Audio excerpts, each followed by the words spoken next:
Yeah, it suits me. Rather, it suits me in total. जी जी, इंशाल्लाह इंशाल्लाह।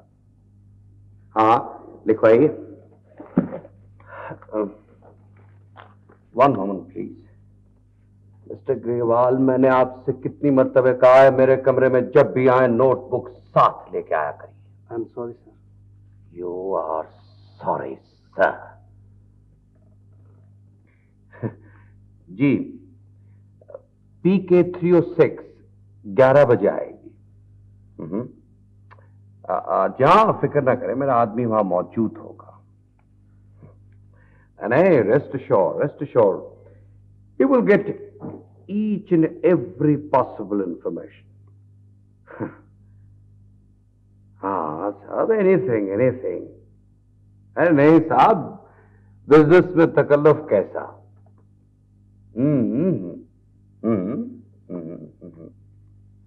नहीं साहब, नहीं। Let's hope for the best, and you just rest assured. Yeah. अच्छा, thank you जी, thank you very much. खुदा हाफिज। एच समदानी नाम है उसका। क्या? H Samdani. H Samdani. H Samdani. He is the project manager. उसे आप खुद रिसीव करेंगे। Right, and make sure that he gets a reservation in a 5-star hotel. Right. Right? And now you can withdraw with my kind permission.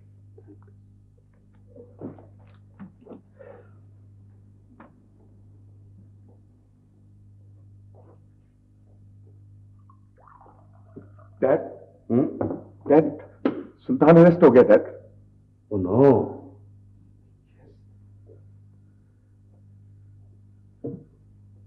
मुझे अभी उसके बेटे ने इतला दी है। वो बता रहा था कि सुल्तान बहुत घबराया हुआ है, अगर उसने घबराहट में कहीं। It's but natural, my son. गिरफ्तारी पे कोई खुश तो नहीं होगा ना, मगर उसकी घबराहट हमारे लिए। उसका बेटा तो समझदार है ना? Yes, Dad. He's about 22. उससे कहो कि वो फौरन जाके अपने बाप से हवालात में मिले और उसे समझाए कि वो अपना मुंह बंद रखे। अगर उसने ऐसा किया तो हम उसकी जमानत भी कराएंगे, उसका केस भी लड़ेंगे, और अगर उसने जबान खोली तो वो अपने नफे नुकसान का खुद जिम्मेदार होगा। उसका इस्तीफा हमारे पास मौजूद है।